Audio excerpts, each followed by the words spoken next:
Welcome to Next Thermal's presentation on how to target heat to reach higher performance. I am Jeff Wheeler, Vice President of Operations for Next Thermal Corporation. We're very excited to present this to you.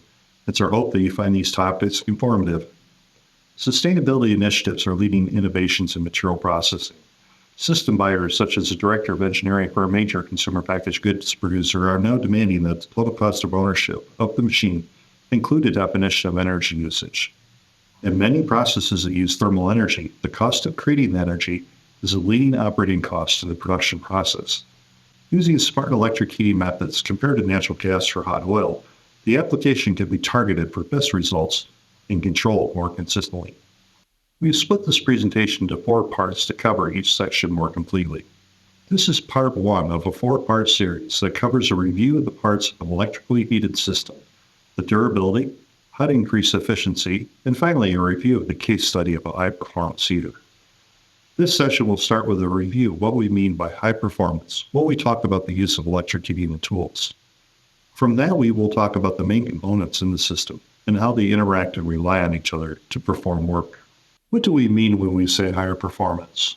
Let's take a minute to define this in terms of heating of systems. Less cost means to focus on the total cost of operation of the heater in the tool, saving energy and limiting heat energy waste, installing reliable solutions that lower service costs and allow for more uptime, supporting lower count of service parts in stock, fast delivery rather than spare parts inventory that consumes capital and ends up getting lost anyway. Faster production means higher processing speeds, which allows for more production per unit of machine time, and lower scrap room to the effective product means more revenue per production run, more consistent output that can provide lower risk to packaged product for recalls or spoilage. Compared to other methods of creating thermal energy, electric heating is unique in that by definition, it is 100% efficient.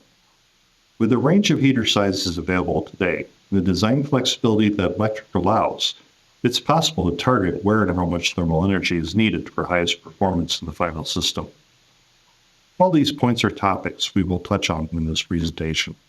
Any thermal process is built around 3 parts to effect work: the creation of thermal energy, which we call the heat, the storage and management of the thermal energy, we'll refer to as the mass, the control of the thermal energy, which we call the controls.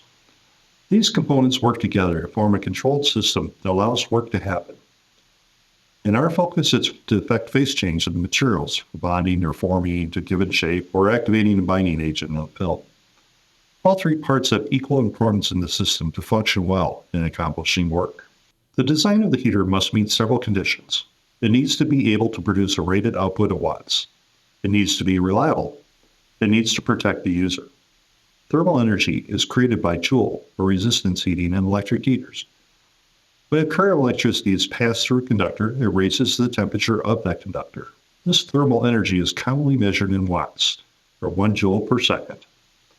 The lower the resistance, the more the current that flows through the conductor, allowing more energy to be converted to heat. Electric resistance heating is 100% efficient in converting electrical resistance to heat.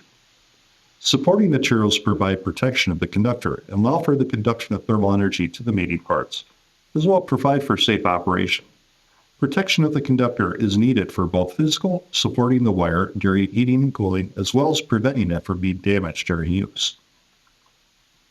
Safe operation requires materials that are electrically resistive at temperatures up to 800 degrees C, but allow for good heat conduction to keep the conductive temperature lower, helping prolong its life. Materials can change dielectric strength as they age and are exposed to temperature, so the selection is critical to prevent users from the potential of being shocked during use of the heater. Lead wires and other customer installation components need to be designed to survive in the intended final use of the heater to maintain a safe operating product. This forms the basis of an electric heater. It is important to stress that the heater is only designed to produce thermal energy. In many cases, it can also act as the mass. Mass is important in the system for several reasons. It stores energy for later use. It manages the movement of energy within the application. It lowers the internal temperature of the heater, allowing resistance wire to operate at a more reliable temperature for longer life. The mass that is the tool the heater is to be installed in is a critical part of the system. are responsible for the quality of the end product being produced. While there are design features that can be incorporated into the heater, such as higher or lower watt density, to counter performance issues, the design of the tool is a key part of the final performance of that tool. The creation of thermal energy must be controlled to allow for consistent work output. The more balanced the input power to the mass and loss, the more controlled the set point can be managed. Too much power will have a faster rate of rise but can allow for the temperature to overshoot. Too low a power will struggle to recover to set temperature. Modern control systems are based on PID settings and fuzzy logic algorithms that can monitor for changes in the process and force changes to keep it under control. PID stands for proportional, integral, and derivative. Those of us that have suffered through calculus understand the influence that each of these have on the tuning property of the controller. Much information on the proper setup is available on the internet already, so I will not delve into it here, only to point out that auto-tuning the process parameters works for most of the applications. One thing to also consider that can trip up even the best control systems are changes in power to the heater circuit from secondary power demands, which can trigger an auto-tuning loop. For example, if the power circuit feeding the heater circuit is combined with another heavy power demand, like a conveyor motor, every time the motor is triggered, the voltage to the heaters will also drop. The reduced voltage will make the PID controller think that the system wattage has changed and force it to auto-tune. Most controllers, when an auto-tune is running, will artificially overshoot and undershoot the set point by up to 30 degrees Fahrenheit until the new PID control values are relearned. So if the system is operating within set point that seems to be varying by a wider margin, check the power circuits as part of your troubleshooting. The load is a summary of all the heat losses from the mass. There are three paths that define how heat moves within a part into the environment. Conduction is the fastest heat transfer path. During tool use, conduction happens during the process where a low temperature product contacts the working surface, removing heat from the mass. Conduction also happens to mounting points and accessories that are attached to the tool and can both thermal energy on the mass at these points. This can affect temperature uniformity on the working surface, as well as temperature sensor response to changes in the process. Convection and radiation are always happening when an object is above environment temperature. Heat lost in the environment is a small component of the entire system, but it's a reliable loss that is straightforward to minimize. Let's hope that our conversation about what efficiency means in the world of electric heaters and the brief discussion of parts of a heated system were beneficial to you. Continuing the discussion in part 2, we will talk about durability and what choices we can make.